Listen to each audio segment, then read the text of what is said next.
Okay, so I'm doing a video on palpations right now. So if you're following along on your lab for the C-spine, I'm going to be going through all of the palpations that are in that posterior column.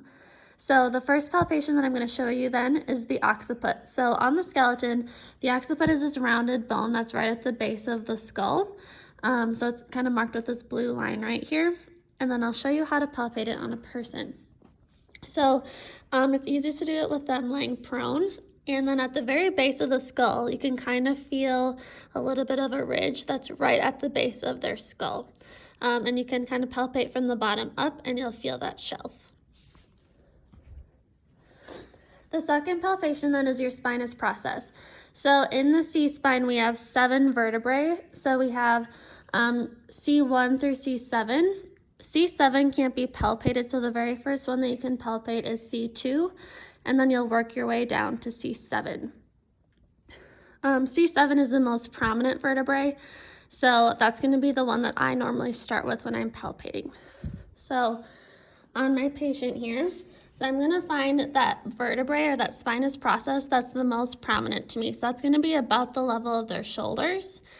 And so once I find that C7, I'm just going to work my way up.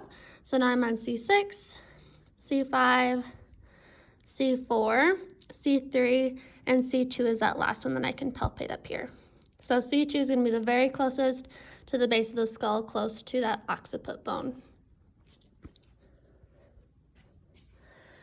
All right, so then the next one is the transverse processes.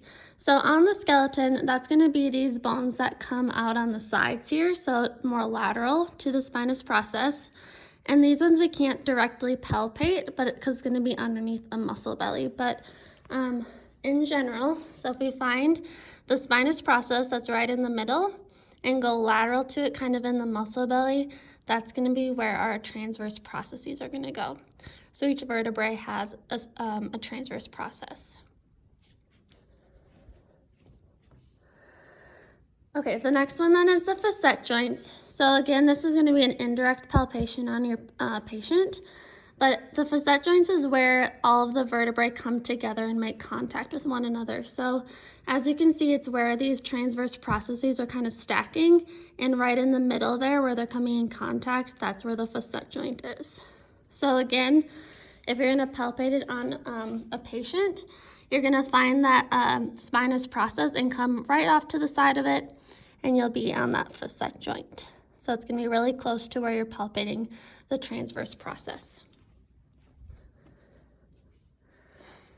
Okay, so then the next part is the mastoid process, and this is going to be more on the lateral side of the skull, but it's this bony prominent part right on the side, kind of close to like where your jaw is. Okay, so when you're palpating it on a partner, so you're going to be on the side here, and it's going to be right behind the ear, right in here.